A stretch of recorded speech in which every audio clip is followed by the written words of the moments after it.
Elijah Lorraine Mijares, and I'd like to use my voice to discuss a thing called violence. Violence, as we all know, is the act involving physical force that intends to hurt, damage, or kill. There are tons of known types of violence in the world. It ranges from physical, sexual, emotional, psychological, and neglect. Most we can see on the news, hear from a friend, or even experience it for ourselves. Where does violence come from? Where does it start? The most common thing we hear is that it comes from exposure to violent environments and situations. What exactly causes violence? Impulse, conflict, frustration, aggression, negativity, or all of these at once. Though there are specific cases with people with psychological disorders or issues lack the morality and empathy that leads them to act this way. These people are those who need professional help if unavoidable. But to those able and available, I'd like to talk to you about avoiding and preventing violence, why we should not turn to violence, and why we should never, ever resort to it. Ironically, there's a political philosophy, a Gandhian concept called non-violence, a personal practice of not causing harm to yourself or to others. It comes from the belief that harming anything or anyone is unnecessary to achieve greater things in life.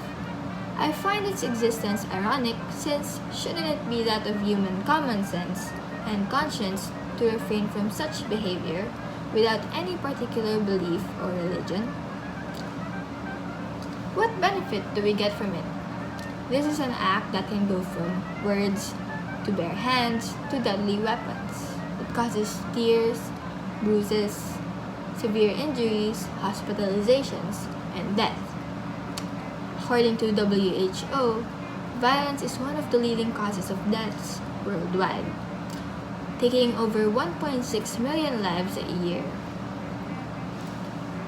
Violence has never caused any good in society.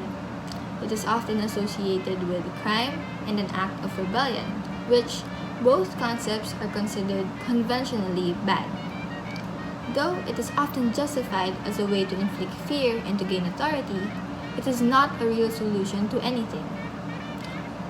In war, two parties want to prove a point through destruction, but in the end, both of them are at equal loss of property and people.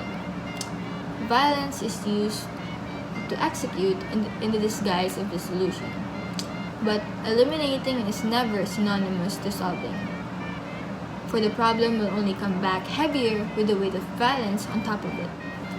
It only brings trauma and negative impact on life. A victim can go through several physical injuries and or mental problems, all because of one experience. Aside from threatening lives and mental and physical health, it overburdens the healthcare systems and slows economic and social development by lowering productivity and reducing returns. If victims of violence are lessened, then hospitals will have more time and space to accommodate truly unavoidable medical cases. What about the perpetrators? It roots from them wanting to blame others, unrealistic expectations from the victim, or even seeing themselves as a victim. What does it give them? In the right morality, one would experience guilt, regret, and dread. Aside from the possible legal charges, that is. Besides, one can harm themselves in the process of harming others, whether it be directly or in the form of karma. We experience aggression and negative emotions, but violence doesn't have to be the answer. A person who is aggressive doesn't necessarily act with violence. When you're feeling mad, sad, frustrated, or depressed, the best thing to do is nothing. Don't act on it while the feeling's still hot. According to the National Domestic Violence Hotline, and logic really, you should convince yourself to calm down, leave the situation, focus on your breathing, call a friend, and replace negative thoughts with positive ones. It's not easy to follow at the exact moment, but keep in mind that it will always be better than the consequences of hurting others or yourself. One more thing to remember is to always check in on yourself. How are you feeling? feeling like hitting someone? What should you do? Is this right? Would this hurt others if I say it? Would this hurt others if I do it? Will it do any good for anyone? I believe this is a way to prevent violence from within ourselves, and from that, it also prevents the people around us to feel aggressive enough to act it out. We should also remember that avoiding violence is also avoiding harming yourself. As much as possible, we try to take care of ourselves. We should value ourselves. But there are instances when the victim and perpetrator are one. Instances that are harder to talk about and harder to talk out of because of certain mental health conditions. But I'd still like to say that if you've never done it, then please don't ever, never think about it. It's not something to be curious of or to find fun out of. It's something dangerous and wrong. But what about self-defense? In dire situations when you feel like you have no choice but to use violence. Let's differentiate the violence we need to avoid and defense. Self-defense is not intended to harm others, but only to incapacitate enough to prevent yourself from being harmed.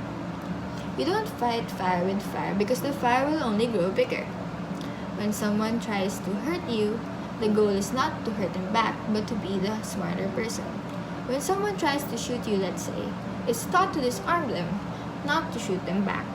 When someone says bad things about you, it's better to talk to them, not to say bad things back.